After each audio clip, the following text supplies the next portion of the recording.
Okay, good to see everybody.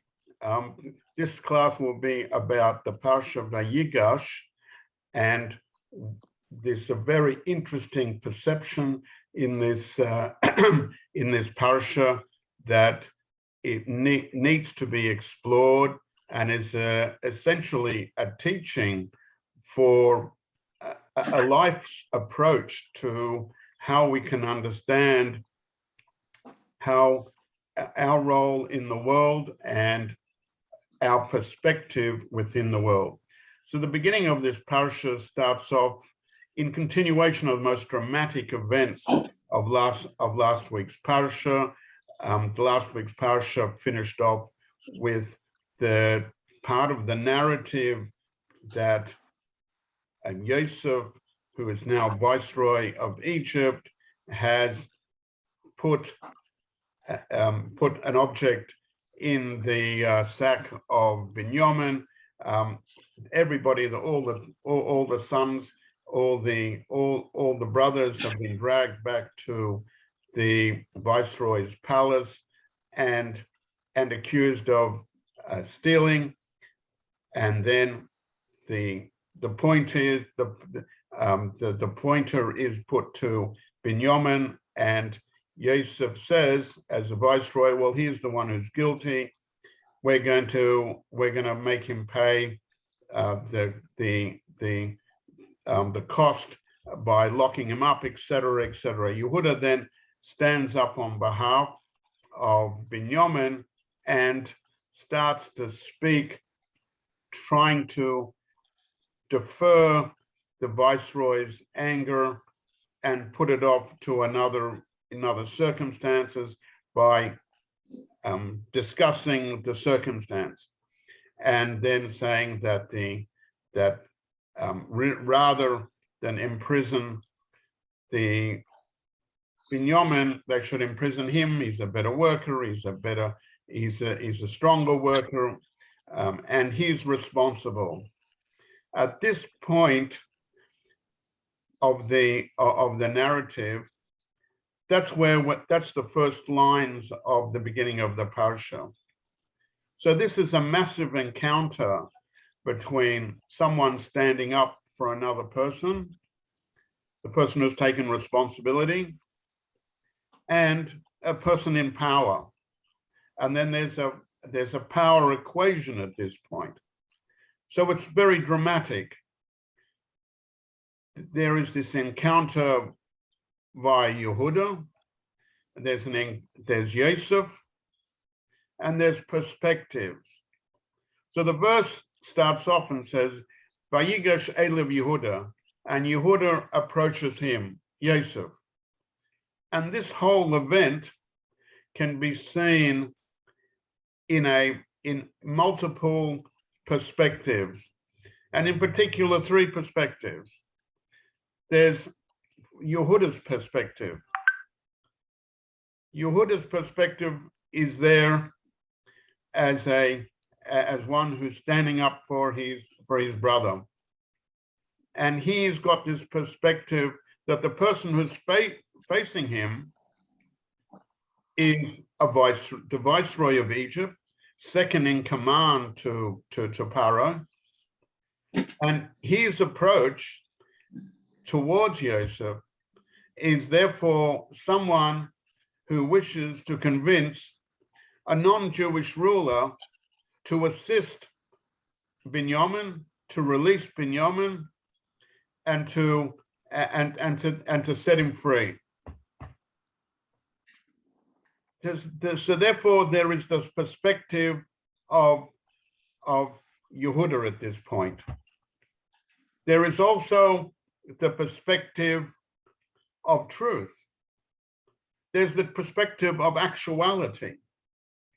The perspective of truth is that Yehuda, in fact, is not dealing with a non-Jewish ruler, but is in fact dealing with Yosef the Tzaddik, his brother.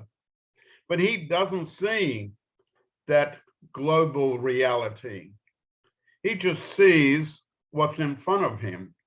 He just sees from his perspective. But the reality is that Yehuda is not dealing with a person who doesn't have something in the mix, in the play, but he's actually dealing with a very righteous person, a holy person, Yosef. And then there is a perspective of how God is orchestrating the different events in this time. And in the spiritual realms, there's a perspective of the orchestration that is a reference to every single Jew, because Yehuda, after all, is a name that's used to refer to every single Jew, as we are called Yehudim. And Yosef is the highest realm of tzaddik. He is in the spiritual realms. He is called a higher level, the higher tzaddik, the realm of a higher tzaddik. So when the verse uses the Zohar makes the point that when we use this expression of Elov, that he turned towards him, he referred to him, Elov, to him, this is a reference, a term that we can use when we speak about God as the Sifri, a compilation of teachings from the time of the Gemara, says on the verse, all who call to him, all who call to Hashem, Elov, call to him. They call to him, they talk to the essence of Hashem, not Hashem's role as he's playing at any specific time. So the word he approaches, Vayigash, is an expression that we approach Elov to Hashem, we approach Hashem in prayer. And although the Jew becomes, through prayer, becomes attached to and connected to Hashem. So there are these three perspectives that are happening via the one activity. There's Yehuda's perspective, there's the global perspective from one who knows the truth, let's say from Yosef's perspective, and then there is this perspective from the spiritual realms, the usage of these words. And all of these perspectives, they've happened at the same time. And therefore, since Torah speaks about it, we have to say that when we do say that there is a connective thread between, and that they're all true. Even the perspective of Yehuda is true, even though he's not fully aware of the circumstances. And then the global perspective is obviously true, and the spiritual perspective is true. But we can unite all of those perspectives as one. And why can we unite this? Because Torah itself is eternal, and everything that's written in it is eternal, and everything that's in the Torah must and can takes on an internal, eternal significance to us.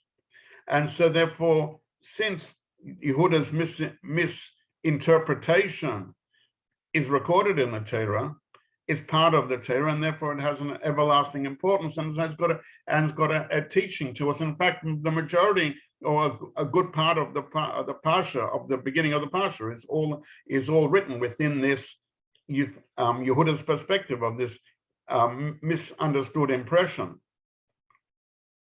So what's the lesson that we can take out of this? Yehuda thought that he was dependent upon the approval of a non-Jewish ruler, the viceroy, in order to help Binyamin. And in fact, this is similar to the status of the entire Jewish people when we're in a state of exile, that we think and we are in some respects dependent upon the kindness of the people around us, not necessarily Jewish, in order to live our lives as Jews in peace and comfort. However, the reality, the global understanding of the situation was that really Yehuda at this time was not really dependent on a non-Jewish person. The ruler, which he finds out later, is really Yosef, and therefore another Jew, and therefore he understands and sees that Yosef was in charge and had this higher perspective. And the same applies to the Jewish people in exile, that although it appears that other forces are in control, in reality, the spiritual Jewish person, Yosef HaTzadik, and Yehuda is really connected and in control of the world, and has the ability to influence and to bring together the purposes of Hashem, to carry out Hashem's will that's run by the Jewish person when he's fulfilling his Shulchan Aruch. And how does that Jew acquire such a power to be able to do this? It's not out of his personal capability, and even the level of tzaddik, the level of Yehuda as he's approaching the viceroy from his perspective, and even Yosef, who is the viceroy, but even the level of a tzaddik. What gives them the power to influence this circumstance? And that's because of the third interpretation, the third perspective that we've discussed. This idea of Vayigash Yehuda Elov, that Yehuda has attached himself in prayer to Hashem, and it is Hashem who's giving us the King of all kings, who guides the nations to act according to his will and for the Jewish people in order to bring godliness together. So even with these perspectives, we can see that even though the Jewish people are in exile, Yehuda's perspective, the first level of perspective from Yehuda himself, it is revealed, or the global view is that really he's talking, and the one who's in control is Yosef HaTzadik, the tzaddik. And that's perspective B, or perspective 2, Yosef's perspective. And and where does this power come from to be able to endear and to achieve the outcome?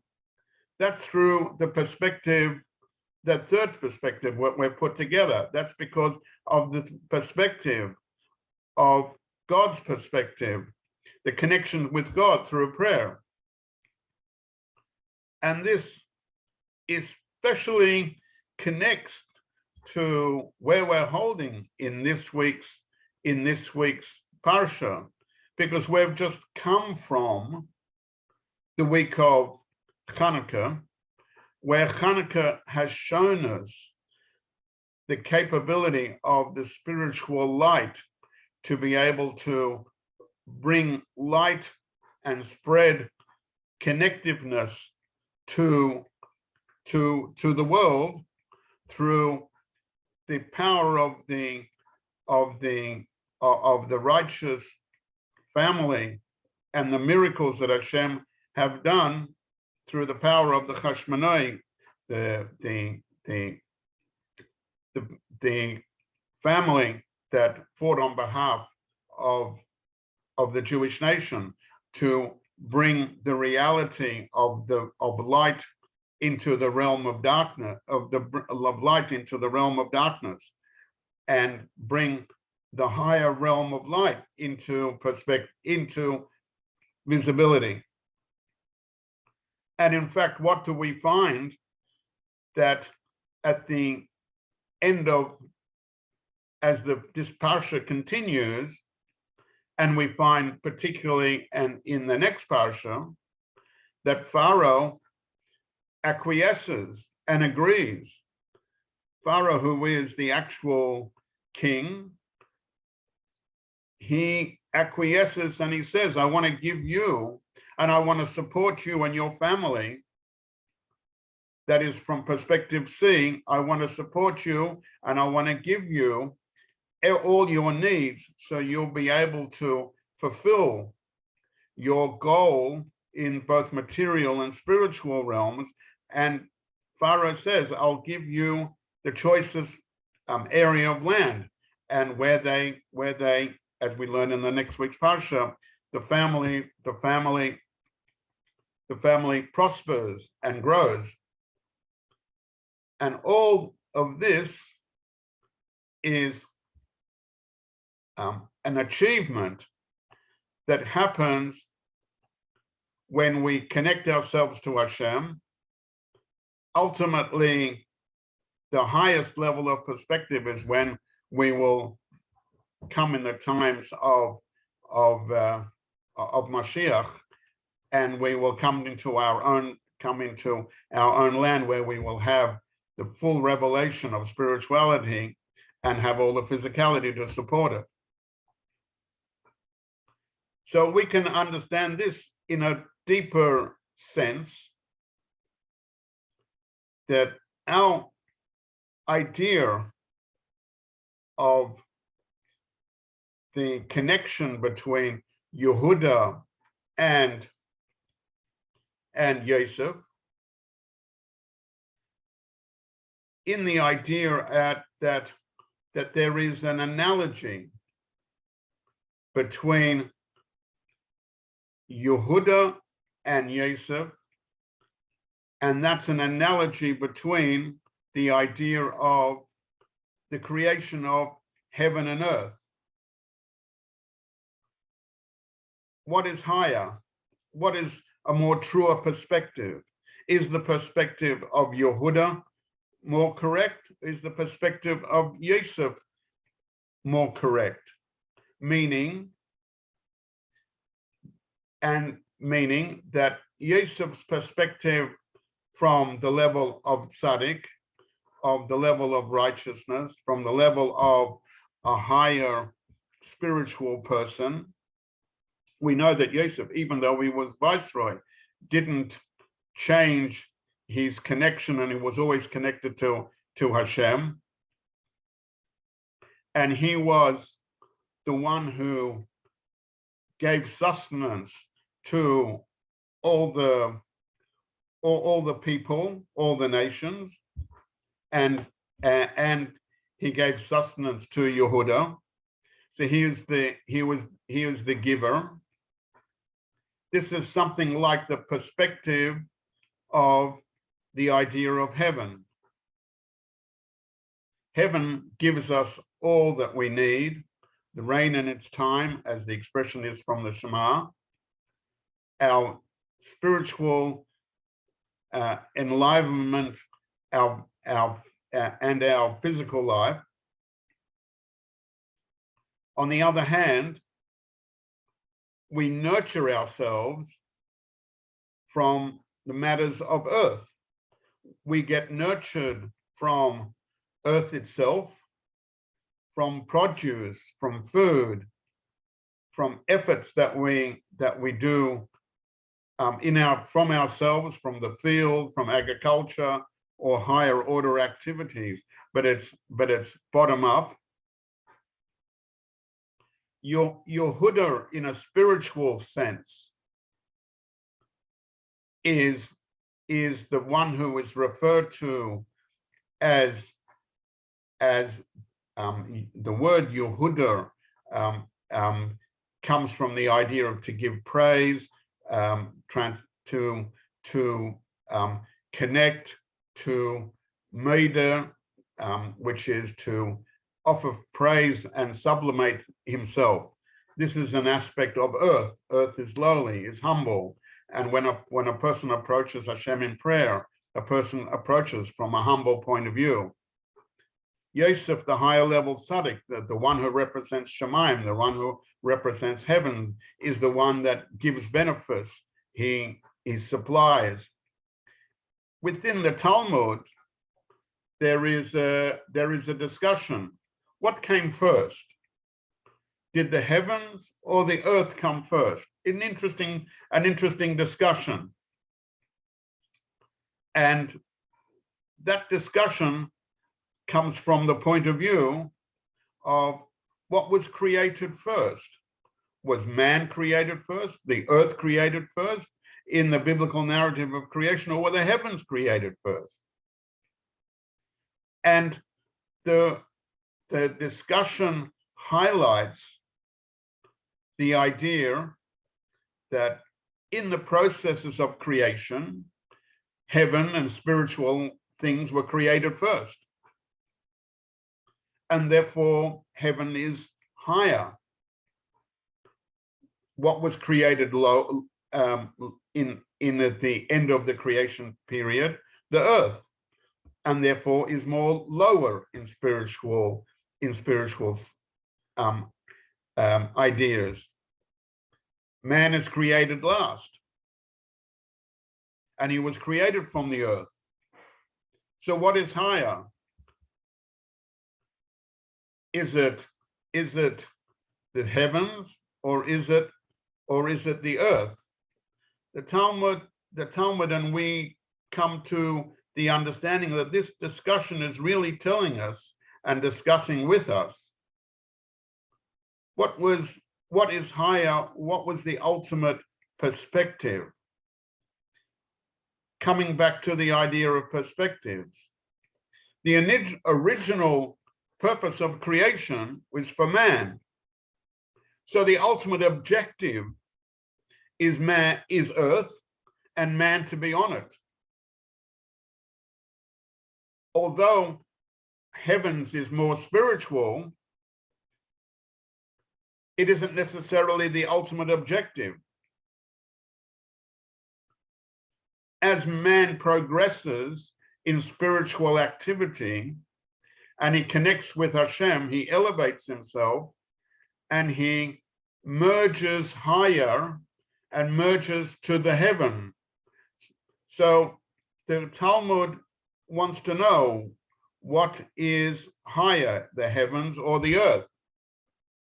Ultimately, in the times of Mashiach, the two will merge together. And in fact, the understanding that within the earth and within man is the ultimate objective, that will be seen, and that will be seen clearly.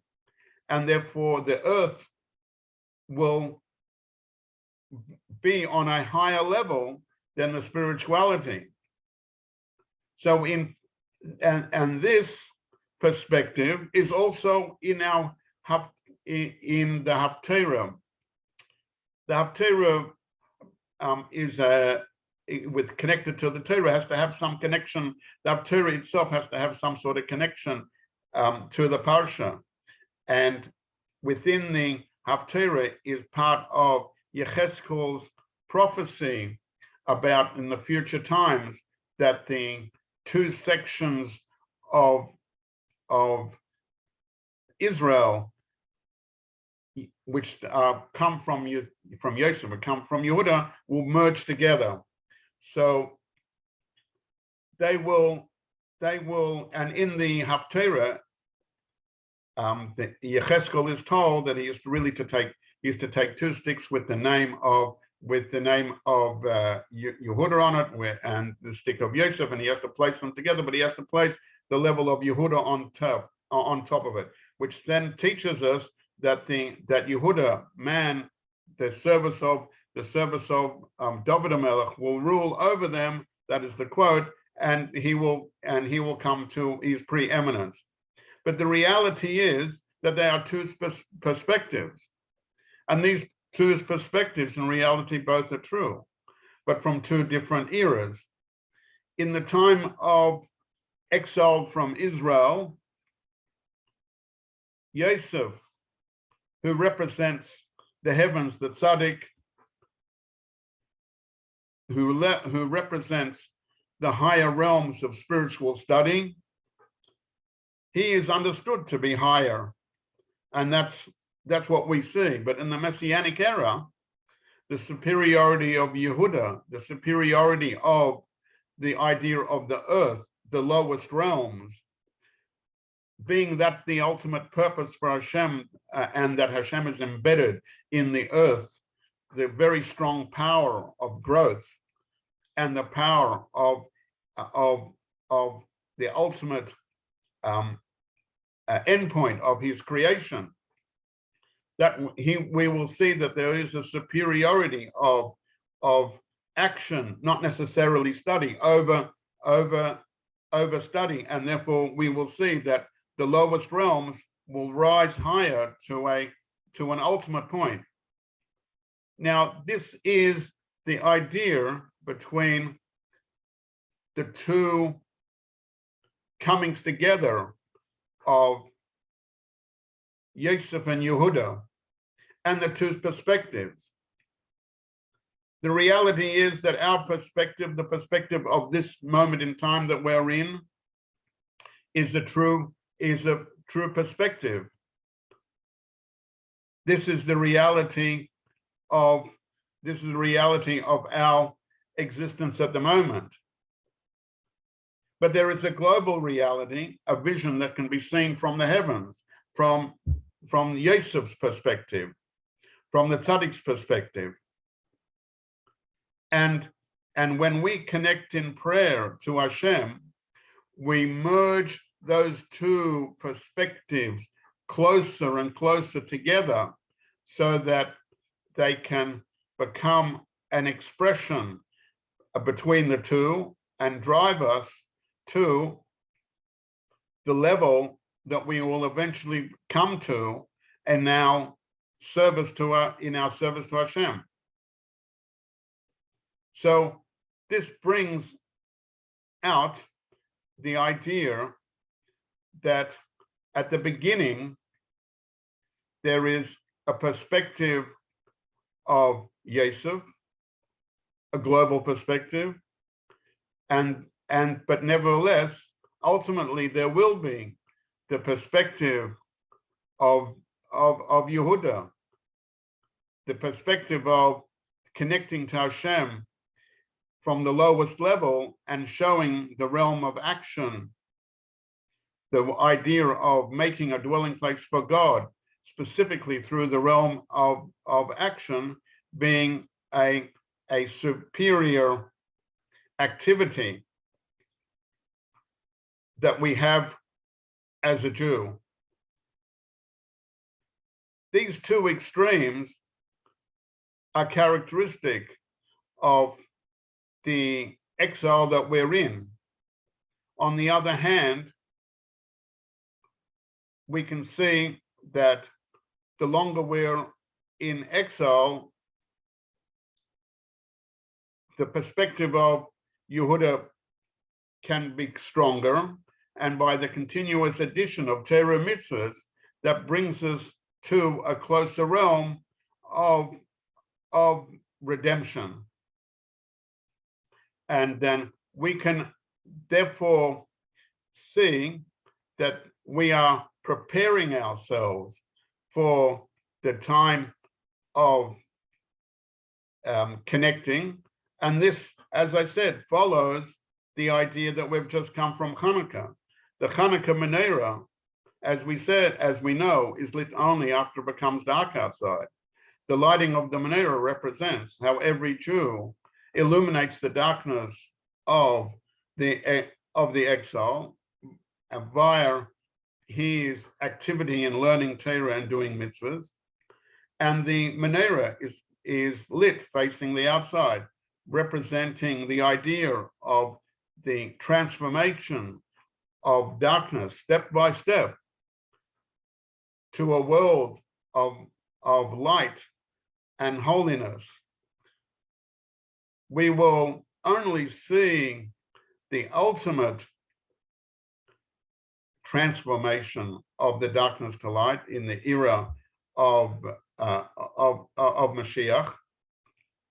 But as we continually work on merging the two together, which we merge the two perspectives that we've discussed, where we continue to do the activity of what's embedded in this week's parasha, the idea of Vayigash Yehuda, the idea of Yehuda approaching, that is, our generation's activities that we do, approaching the heavens. And as we continue our good activity, we merge together and we illuminate the darkness that exists outside of us, and we merge them, we merge all that together to continue till we get to the ultimate point of the transformation of the darkness of the world to light and holiness. And this is deeply connected to the preparation of the world for the time of Mashiach. This matches the advantage of the Beis Hamikdash to the Mishkan. Introduction: the traveling tabernacle in the wilderness was made of wooden beams, that is, things from the vegetable kingdom. It also had the skins of the animals that were utilized as activities or parts of the building itself. However, we find that the Beis Hamikdash, the permanent temple for Hashem, didn't have any wood in it, and whatever wood was in it was actually covered and couldn't exactly be seen precisely. But the component, the building of the Mishkan was made out of stone, that is, inanimate object. A understanding of the advantage of the mobile Mishkan to the permanent Beis Hamikdash. One of the thoughts that's expressed about that is that the Mishkan, the mobile Mishkan, its primary building block structure was made out of something which comes out of plant life. And what is the characteristic of the vegetable plant life? That it grows, and it had the skins of animals over it, movement, representing the idea of movement. That represents the idea of mobility. On the other hand, the Mishkan, the place which was Hashem's permanent dwelling place, its main building components was stone, inanimate, things which are not moving. From our point of view, the perspectives, it appears that there is an advantage to the Mishkan over the Beis Hamikdash. The advantage is that it represents the Mishkan, something which is growing, and therefore is like what we should be doing in our spiritual service, growing. But the permanent Beis Hamikdash was made out of wood, something inanimate. However, the point of that same point that we expressed before, what's higher, what's lower, in this era, in the era of growth, the idea that the Mishkan, the moving mobile of growth, the individual's growth towards Hashem, that is the advantage. While in the period of permanent revelation of Hashem, of holiness, that's from something which is, something which inanimate, that shows the idea that the ultimate expression of Hashem's revelation will be when the inanimate, the lowest level, shows and rises to the fore and rises to the highest level.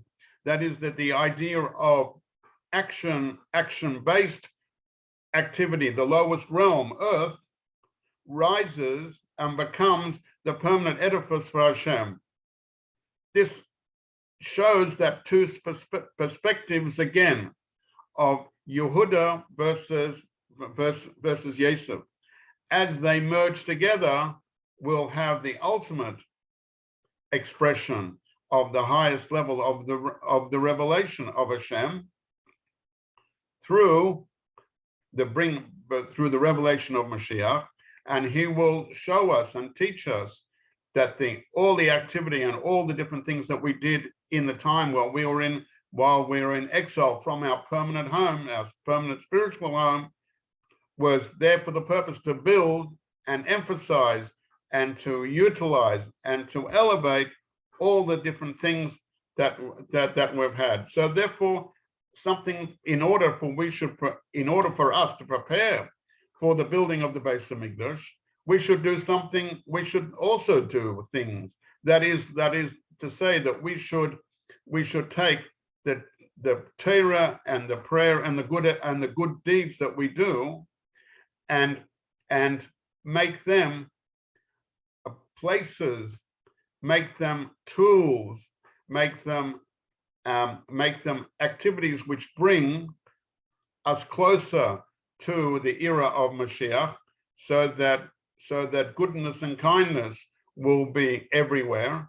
And then if every house has books of Torah, and if every house acts as a place of prayer, and if every person's involved with areas in doing activities of goodness and kindness, then we will merit to have all the promises of our sages come to fruition, and Hashem will reveal the Mashiach and reveal himself in his fullest light in the Beis HaMikdash, Ashlishi.